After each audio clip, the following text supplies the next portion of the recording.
The hand that gripped her arm was a vice.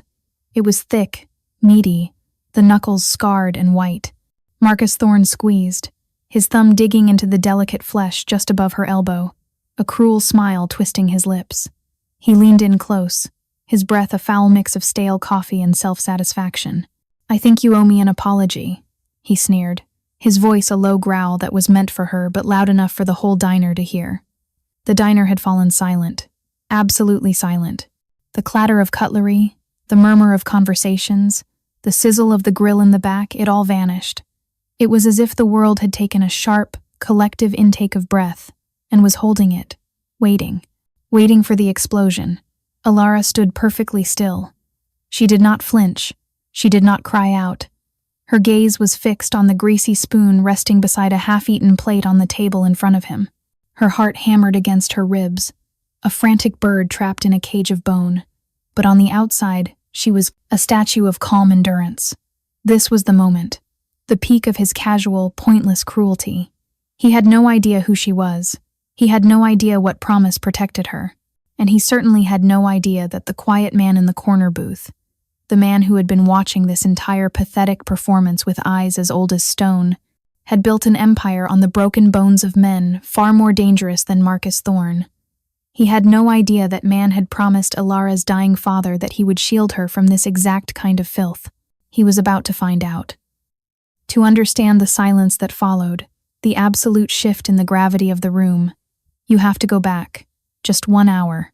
The evening had started like any other at the Lamplight Diner. It was a place caught in time, with cracked red vinyl booths, a long formica countertop worn smooth by decades of elbows, and a smell of coffee, frying bacon, and quiet desperation that clung to the air like a fine mist. For Alara, it was a sanctuary. She moved through the narrow aisles with a practiced grace, her steps light, her presence calming. She was a whisper in a world that preferred to shout. Her uniform was crisp, her dark hair pulled back in a simple, neat bun. There was a gentleness about her that seemed almost out of place, a quiet dignity that was often mistaken for weakness. People saw her patience and assumed she was a pushover. They saw her kindness and read it as naivete. They were always wrong. Her kindness was a shield. Her patience was a fortress built over years of surviving a storm he could never imagine. She refilled coffee cups with a steady hand, offered a small, genuine smile to the regulars, and kept the rhythm of the diner flowing smoothly. She knew their orders by heart. Mr. Henderson in booth 3, black coffee and a slice of apple pie warmed. The 2 nurses from the night shift at the nearby hospital, sharing a plate of fries and whispering about their day. And in the far corner booth, the one shrouded, in shadow where the light from the neon sign outside couldn't quite reach, sat Julian. He was there every night, same time, same booth, same order, a cup of black coffee, which he rarely touched, and a glass of water. He was a large man, broad-shouldered and tall even when sitting. He wore simple, dark clothes, a worn leather jacket over a plain gray shirt. His hands were large, resting on the table, and the sleeves of his jacket were pushed up just enough to reveal the faded, intricate lines of tattoos coiling around his forearms. They were symbols she didn't recognize, a language from a life she couldn't comprehend. But his eyes were what held you. They were a pale, piercing gray, and they missed nothing. They were calm, observant, and held a depth of experience that was unsettling. When he looked at you, you felt seen. Not just your presence, but the very architecture of your soul. To Alara, he was just Julian, a quiet, sad man who seemed to like the anonymity of the diner. He was a friend of her father's, a long time ago. That was all she knew. He spoke little, but his presence was a strange comfort, a silent anchor in the corner of her little world. He never made demands. He never complained. He just watched. Then, the bell above the door chimed, a harsh, discordant sound that broke the evening's gentle rhythm. Marcus Thorne walked in.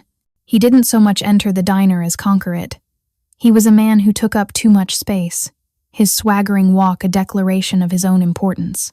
He was dressed in a suit that was a size too tight, straining at the shoulders, making him look like a stuffed sausage of arrogance. A cheap gold watch glinted on his thick wrist.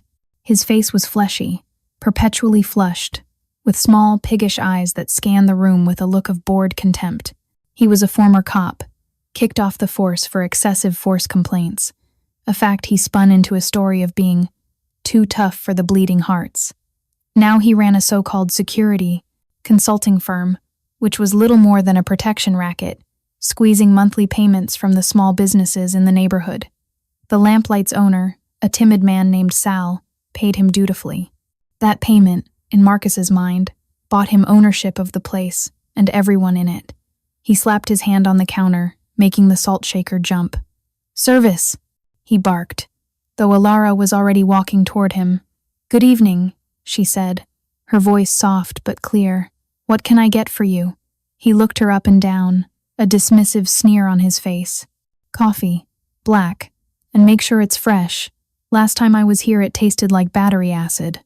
"Of course," she replied, turning to get a fresh pot. The last time he was here, he'd said the same thing. It was part of his routine. From his corner, Julian's eyes narrowed slightly. He watched the exchange without moving a muscle. He saw the way Marcus's gaze lingered on Alara, the predatory assessment. He saw the subtle stiffening in her shoulders, a tension she tried to hide. This was the beginning of the ritual, the testing of boundaries. Alara returned with a steaming mug and placed it carefully on a napkin in front of him. He picked it up, took a loud, performative slurp, and slammed it back down. Coffee sloshed over the rim. "It's burnt," he declared to the room at large. "Can't anyone in this dump make a decent cup of coffee?" A few customers shifted uncomfortably in their seats. No one met his eyes. "I'm very sorry to hear that," Alara said, her tone perfectly even. "I can make a fresh pot for you if you'd like." "Don't bother," he grumbled, waving a dismissive hand. "Just get me a menu, and try not to take all night." Her composure was a puzzle to him. He expected fear, or at least frustration. He wanted a reaction, a crack in her serene facade that he could exploit. Her unshakable politeness was an insult to his power. It was like punching in water. He spent the next 20 minutes being deliberately difficult. He complained that the menu was sticky. He asked her to list every ingredient in the meatloaf special, then scoffed and ordered a simple cheeseburger. "Well done, not cremated like you people usually do." He sent back his water because the ice cubes were, in his expert opinion, too cloudy. Through it all, Alara was a model of professional grace. She replaced his water with a smile. She took his order with patience. She answered his condescending questions without a hint of irritation. Each act of her quiet competence was another log on the fire of his rage. He wanted to see her break.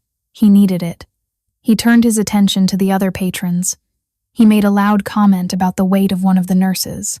He mocked Mr. Henderson's old-fashioned hat. The air in the diner grew thick and heavy with unspoken tension. People ate faster, their eyes downcast, desperate to finish and leave. They were all hostages to this one man's pathetic need for dominance. In the corner, Julian remained motionless. He was a predator in repose. He was watching the jackal play with its food, noting every weakness, every tick, every moment of pathetic bravado. He had seen 1,000 men like Marcus Thorne. They were all the same, loud, brittle, and hollow on the inside. They built their sense of self on the fear of others. Julian knew that the moment that fear was gone, men like Marcus simply ceased to exist. They collapsed in on themselves like a dying star. Alara brought Marcus his cheeseburger. She placed it before him carefully. "Is there anything else I can get for you?" she asked. He stared at the plate for a long moment, searching for a new flaw. Finding none, he picked up the burger and took a huge, messy bite. He chewed with his mouth open, a deliberate act of vulgarity. Then, he looked straight at her, and with a small, almost imperceptible movement, he tilted his coffee mug. Hot, black coffee poured onto his lap, splashing onto the floor. He leaped to his feet with a roar of feigned outrage. "Look what you did!" he shouted, pointing a trembling, accusatory finger at her. "You clumsy idiot! This is a $2,000 suit!" The accusation was so absurd, so blatantly false, that a gasp rippled through the diner. Everyone had seen him do it. Alara stood frozen for a second, the sheer injustice of it washing over her. I didn't," she started to say. "Don't lie to me," he bellowed. "You bumped the table. Now look at this mess. It's all over my shoes." He thrust his foot forward, displaying a pair of garishly polished loafers, now splattered with coffee. "Clean it up," he commanded. The words hung in the air, vile and heavy. Alara stared at him, her mind racing. Every instinct screamed at her to refuse, to walk away, to tell this monster to go to hell. But she thought of Sal, the diner's owner, who was already struggling. She thought of the paycheck she desperately needed. She thought of the quiet life she had fought so hard to build. Surviving was sometimes about swallowing poison with a smile.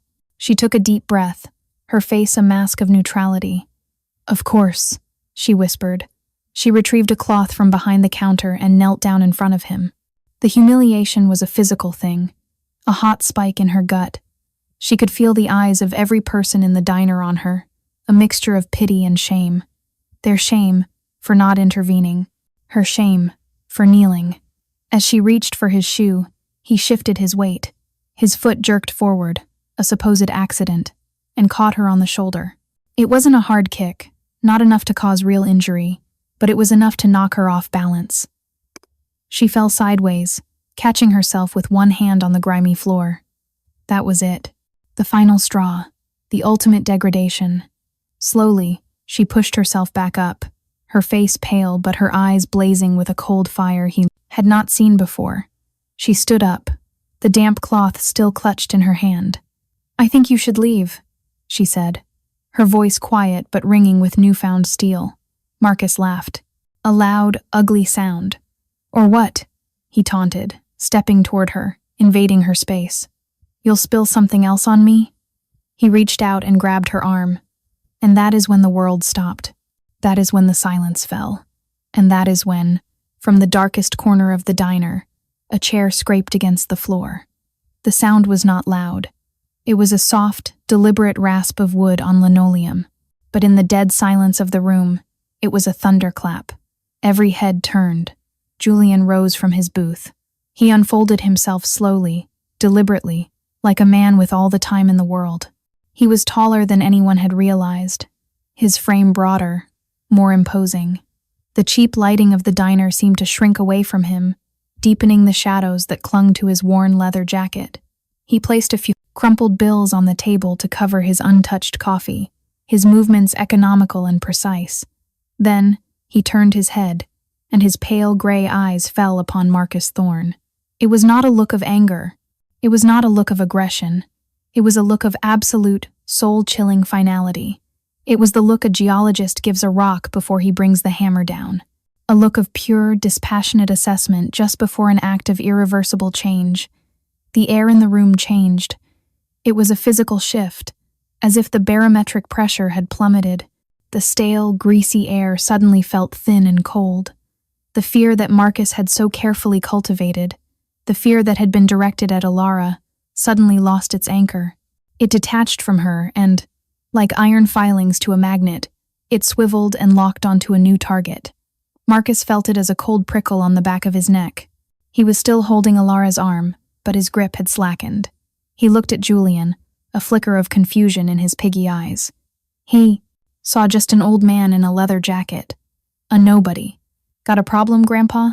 Marcus sneered, trying to recapture his blustering dominance. But his voice lacked its earlier conviction. There was a tremor in it now, a tiny crack in the foundation of his arrogance.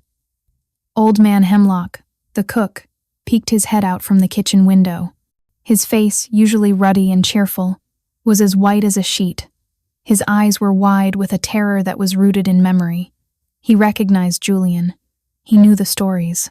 He knew the name they used to whisper in the dark alleys of the city. The architect. Julian took a single, slow step forward. He did not raise his voice. He did not need to. His words cut through the silence, calm and absolute. "Let her go." 3 simple words. But they landed with the force of a physical blow. They carried a weight, an authority, that Marcus had never encountered before. This was not the timid pleading of a victim or the blustering challenge of a rival. This was a statement of fact, a command that was not open to negotiation. To understand the weight of those 3 words, You have to understand who Julian was.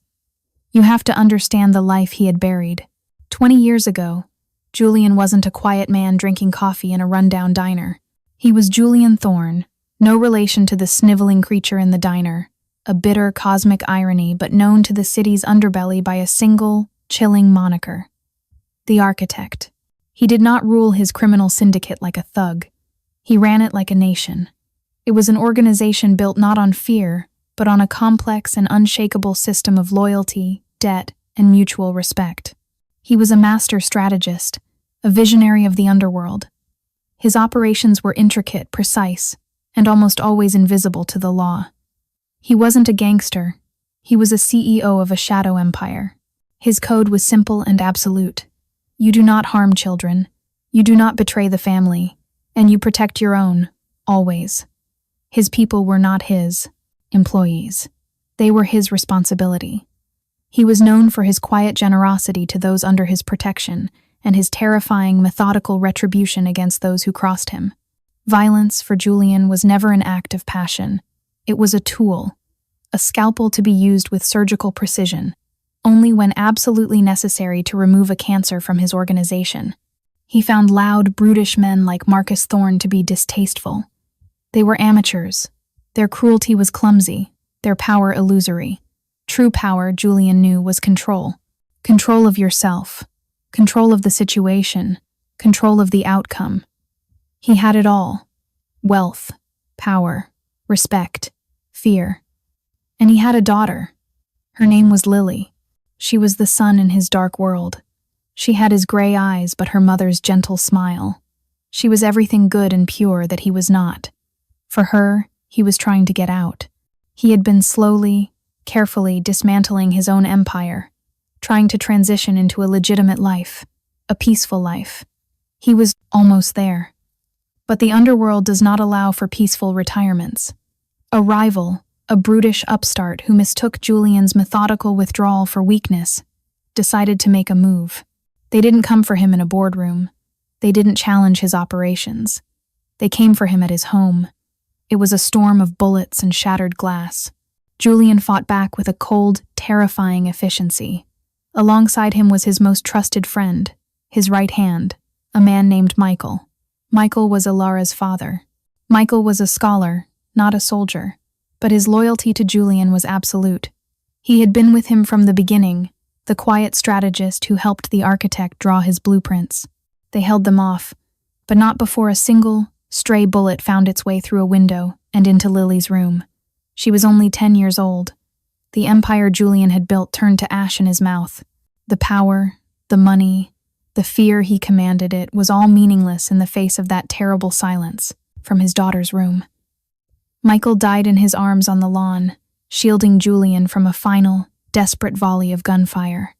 His last words were not of fear, but a whispered plea. "My Ilara, promise me, Julian. A quiet life. Protect her." Julian made the promise. In the week that followed, the architect returned for one last terrible piece of work. He did not just defeat his rivals. He erased them. Their organization, their families, their very names were systematically dismantled and wiped from the city's memory. It was not a war. It was an extinction event, carried out with the cold, silent precision for which he was famous. When it was over, Julian Thorne vanished. The architect became a ghost story, a legend whispered by old men. He used his vast, hidden resources to set up a new life. He gave most of it away. He created a trust for Ilara, ensuring she would never want for anything, though she never knew the source. He found this small, forgotten corner of the city and settled into a life of quiet penance. He watched over Ilara from a distance, honoring his promise to Michael. He saw her grow up, saw the same gentle strength in her that her father had possessed. He chose the Lamplight Diner as his nightly vigil because it was her space, her sanctuary. Being there, a silent guardian in the corner, was the only thing that gave his hollow life a flicker of purpose. He was not living. He was standing watch. And now this pathetic, ignorant bully had stumbled into his vigil. He had laid his filthy hands on the last remnant of Julian's honor. He had threatened the one promise Julian had left to keep, and for that, there would be a reckoning. Back in the diner, Marcus Thorne stared at Julian, the gears of his small mind grinding. "Let her go," Julian repeated. The words were no louder, but they seemed to vibrate in the very air. Marcus laughed, a high, nervous sound that fooled no one. "Make me," he challenged. Julian's expression did not change. He simply started walking toward them. His steps were unhurried, measured. Each footfall on the worn linoleum was a drumbeat, marking the end of Marcus Thorne's world. Marcus was bigger than Julian, younger, heavier. By all appearances, he was the stronger man. But as Julian drew closer, Marcus felt an instinctual, primal fear begin to bloom in his chest. It was the fear of the sheep that has just realized it is not alone in the pasture with the wolf. He wasn't looking at an old man. He was looking at something ancient and dangerous that was wearing an old man's skin. His grip on Alara's arm, the source of all his power moments before, now felt like an anchor chaining him to his doom. He wanted to let go, to run, but his pride, his stupid, fragile pride, wouldn't allow it. Julian stopped a few feet away. He ignored Marcus completely. His gaze was on Alara. "Are you all right, Alara?" he asked, his voice softer now, laced with a genuine concern that was a stark contrast to his terrifying presence. She nodded, her eyes wide. She was seeing a side of her father's quiet friend that she never knew existed. Julian's eyes flicked to Marcus's hand, still clamped on her arm. "I will not ask you a third time," he said, his voice dropping back to that flat, chilling tone. Sweat beaded on Marcus's forehead. His bravado was crumbling, flaking away to reveal the terrified bully underneath. He let go of Alara's arm as if it were red-hot iron. He shoved her away slightly, a final, petty act of defiance. "Fine, take the tramp." Julian's hand moved. It was not fast. It was a blur of controlled motion. He didn't strike Marcus. He simply reached out and placed his hand flat on Marcus's chest. There was no push, no shove. But Marcus felt as if a slab of granite had been pressed against his sternum. All the air was forced from his lungs in a silent whoosh. He stumbled backward, his legs tangling, and crashed into a table. Plates and cutlery clattered to the floor. The sound was deafening in the charged silence.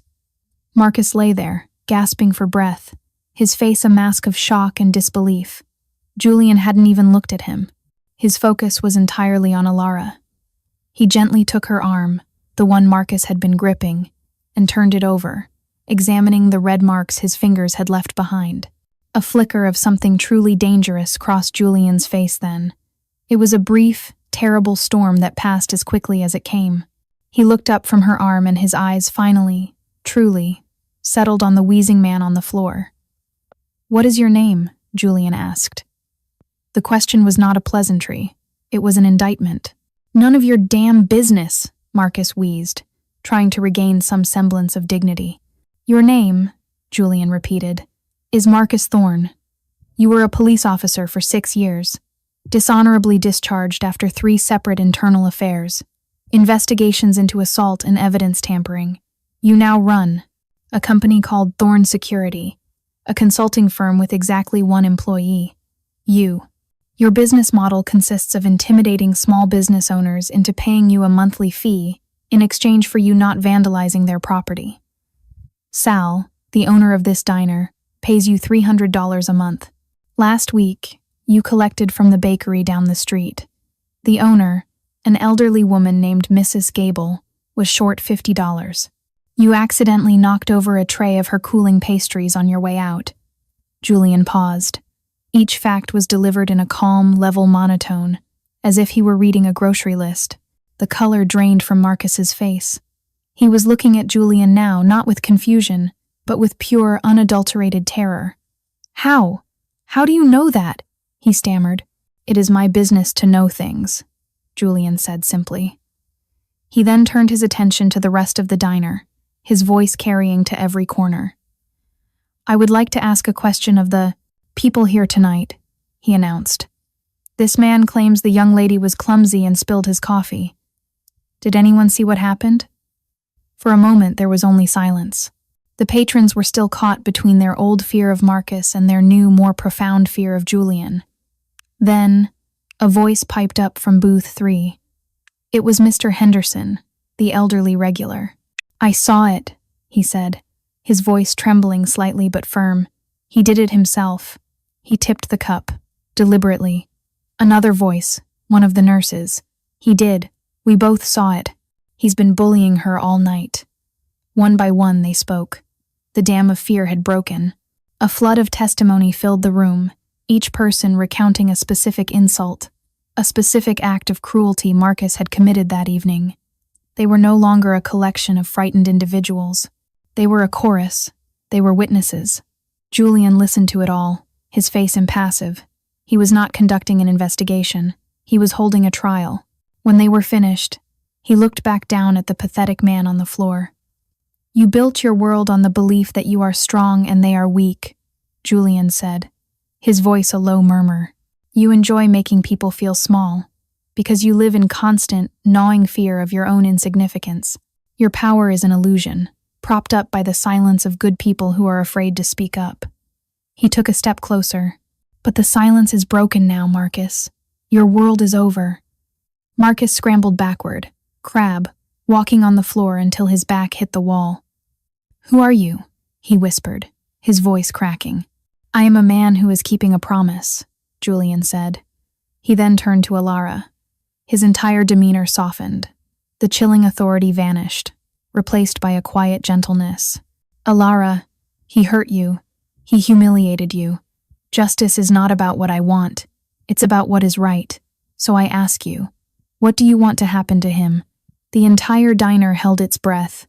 All eyes were on her. The quiet waitress. The victim. But she wasn't a victim anymore. Julian's actions had not saved her. They had validated her. They had given her a platform to stand on. Her own quiet endurance, her refusal to break, was the foundation. He had simply built the walls around it.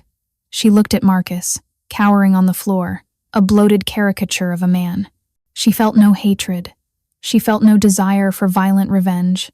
She felt only a profound, weary pity. She looked at her hands, then at the diner, her sanctuary that he had violated. She thought of Mrs. Gable's pastries smashed on the floor. She thought of Sal, paying money he couldn't spare out of fear. She finally looked at Julian, and he saw the strength of her father in her eyes. I don't want him hurt, she said, her voice clear and strong, ringing through the diner. Violence is his language. I won't speak it. A murmur of respect went through the room. I want him to learn, she continued. I want him to understand what it's like. To serve. To be invisible. To have your dignity depend on the whims of a stranger. I want him to understand what real work is. Julian nodded slowly, a faint, almost imperceptible smile touching his lips. It was the answer he had hoped for. It was the answer Michael would have been proud of. He turned his gaze back to Marcus. You heard the lady, he said. You have been sentenced. Your punishment is to learn. Marcus stared, uncomprehending. What are you talking about? You're insane. For the next month, Julian stated, you will work here, in this diner. You will arrive at 6 a.m. and you will leave when Alara says you are finished. You will wash every dish. You will mop every floor. You will clean the grease trap. You will be paid nothing. Your teacher and your supervisor will be Alara. You will address her as ma'am. You will learn her job. You will learn respect. You will learn humility. Marcus burst out laughing, a hysterical, broken sound. You're crazy. I'm not doing that. You can't make me. The bell above the diner door chimed softly. 2 men stepped inside. They were nothing like Marcus. They were dressed in impeccably tailored dark suits, their movements silent and fluid. They were calm, professional, and radiated an aura of lethal competence. They were Julian's lieutenants from the old days, Leo and Cassian, men who had answered his call without hesitation after years of silence. They had been waiting patiently in a car across the street. They flanked the entrance, their presence sealing the room. Julian looked at Marcus with something akin to pity. You misunderstand, he said quietly. This was not a request. This is your new life. If you perform your duties to Alara's satisfaction for 30 days, you will be allowed to leave this city and never return. If you refuse, or if you fail, well, Leo and Cassian will explain the alternative to you. I assure you, it is far less pleasant. It involves a long boat ride from which you will not return. The color drained completely from Marcus's face. This was real. This was happening. Furthermore, Julian continued, his voice dropping even lower, every single dollar you have extorted from the businesses in this district will be returned. Tomorrow morning, with a 50% interest penalty, as an apology. The funds will be transferred from your various accounts, which my associates are in the process of accessing right now. You will be left with nothing. Your car is being towed as we speak. The lease on your apartment will be terminated in the morning. Everything you thought you owned is gone. Your slate has been wiped clean. This is day 1 of your education. Leo and Cassian moved forward. They did not rush. They moved with the unhurried confidence of men who have never met a situation they couldn't handle. They each took one of Marcus's arms and lifted him to his light feet as if he weighed nothing. "Wait," Marcus croaked, his eyes wide with panic. "Please, your education begins in the morning," Julian said, turning his back on him, the ultimate dismissal. "Leo will bring you your uniform. I suggest you get some sleep." The two men escorted the now limp, whimpering Marcus Thorne out of the diner and into the night. The door chimed shut behind them, and the spell was broken. The diner erupted, not in cheers, but in a collective, shuddering sigh of relief. People started talking at once, the tension bleeding out of the room like air from a punctured tire. Mr. Henderson walked over and patted Ilara's shoulder. "You were very brave, my dear," he said, his old eyes shining. The nurses came over to hug her. Other patrons offered words of support and admiration. Old Man Hemlock emerged from the kitchen, wiping his hands on his apron. He walked straight to Julian. "I always knew who you were, architect," he said in a low voice, for Julian's ears only. "I worked in a kitchen in your territory 25 years ago. You were a hard man, but you were fair. You kept us safe." Julian just nodded, accepting the words. Hemlock then raised his voice, addressing the whole diner. "Let this be a lesson to all of us," he said, his voice booming with the authority of his years. "We sat here in silence. We let that scum bully this young woman because we were afraid, and our silence gave him his power. Tonight, one man spoke up, and then another, and his power vanished. Don't ever forget that. True strength isn't in a bully's fist. It's in a kind person's heart, and it's in the courage of a community that stands together." He looked at Ilara with deep affection. "And it's in the spine of this young lady right here, who stood her ground with nothing but her own dignity." The patrons applauded, a warm, genuine sound that filled the small diner. After everyone had settled down and the business of the evening slowly resumed, a new, lighter atmosphere settling over the room, Julian walked over to Ilara. She was standing by the counter, still processing everything that had happened. "Your father would have been proud of you tonight," he said softly. Tears finally welled in her eyes. Not tears of fear or humiliation, but tears of relief and gratitude. I didn't know, Julian," she whispered. "About you. About any of it. It was better that you didn't," he said. "That life is over. I made a promise to your father to ensure you had a quiet life, a safe one. I'm sorry that my past had to intrude on it tonight." "You didn't intrude," she said, looking him in the eye. You kept your promise." He gave a rare, small smile. He deserved a lesson, not a beating. Cruelty is a disease born from weakness. You can't cure it with more weakness. You cure it by forcing it to look at strength, the strength you showed, the decency of the people in this room. That is what defeats men like him. Not fear, not violence. Empathy is a far sharper blade. He placed his hand on her shoulder, his touch gentle. "The diner is safe now. The whole neighborhood is. The word will spread. No one will bother you again." And with that, he turned and walked out of the diner, disappearing into the night as quietly as he had lived in its corner. The weeks that followed were a quiet revolution. The next morning, as promised, Leo delivered a pale and trembling Marcus Thorne to the diner's back door. He was wearing a plain white t-shirt, ill-fitting black pants, and an apron. Ilara met him at the door. "Your station is the dish pit," she said, her voice even and professional. "The morning rush dishes are piling up. Mr. Hemlock will show you how to work the sanitizer." Marcus just stared at her, his eyes hollow. He looked like a man who had seen a ghost. Whatever Leo and Cassian had explained to him the night before had been thoroughly convincing. He mumbled, "Yes, ma'am," and shuffled past her into the kitchen. For 30 days, Marcus worked. He scrubbed pots crusted with burnt cheese until his hands were raw. He mopped up spills, cleaned bathrooms, and hauled heavy bags of trash to the dumpster in the alley. He was clumsy, sullen, and miserable, but he worked. Alara was a fair supervisor. She was demanding but not cruel. She corrected his mistakes patiently. She never raised her voice. She treated him with the same professional courtesy she showed everyone. And that, for Marcus, was the most profound punishment of all. Her refusal to stoop to his level, her unshakable dignity, was a constant, glaring spotlight on his own wretchedness. He saw the diner from the other side. He saw the kindness of the regulars. He saw how hard Alara and Hemlock worked for very little money. He heard the stories of the people he had once terrorized the nurses, talking about losing a patient. Mr. Henderson talking about his late wife.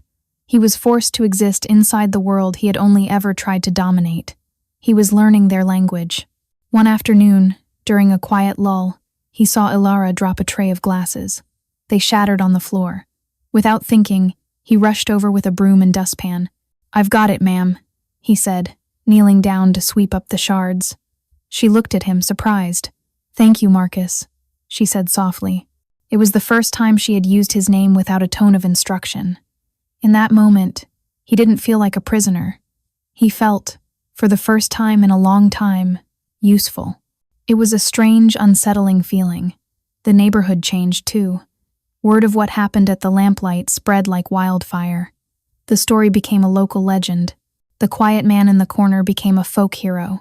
Business owners who had lived in fear of Marcus suddenly walked with their heads held high. The money he had extorted was returned to them, as promised, deposited anonymously into their bank accounts. The Lamplight Diner became more than just a place to eat. It became a symbol of the community's newfound strength. It was busier than ever, filled with people who wanted to be a part of the story, to support the brave waitress and her mysterious protector. Alara blossomed. The quiet sadness in her eyes was replaced by a confident light. She smiled more, laughed with the customers. She was still gentle, still kind, but now everyone knew that her kindness was not weakness. It was the core of her strength. On the 30th day, Marcus finished his final shift. The floors were mopped, the last dish was dried and put away. He stood before Alara, his apron in his hands.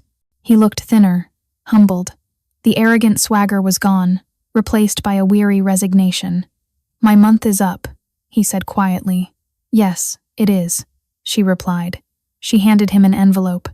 Inside was a one-way bus ticket to a city 1,000 miles away and a few $100 in cash. "A severance package," she said, "for a job well done." He stared at the envelope, then at her. He expected a final lecture, a parting shot of contempt, but there was none. "Thank you," he mumbled, unable to meet her eyes. He turned to leave, but then he stopped. "I'm sorry," he said, the words sounding foreign and clumsy on his tongue. "For everything." Alara nodded once. "Go and be a better man, Marcus." He walked out the back door and she never saw him again.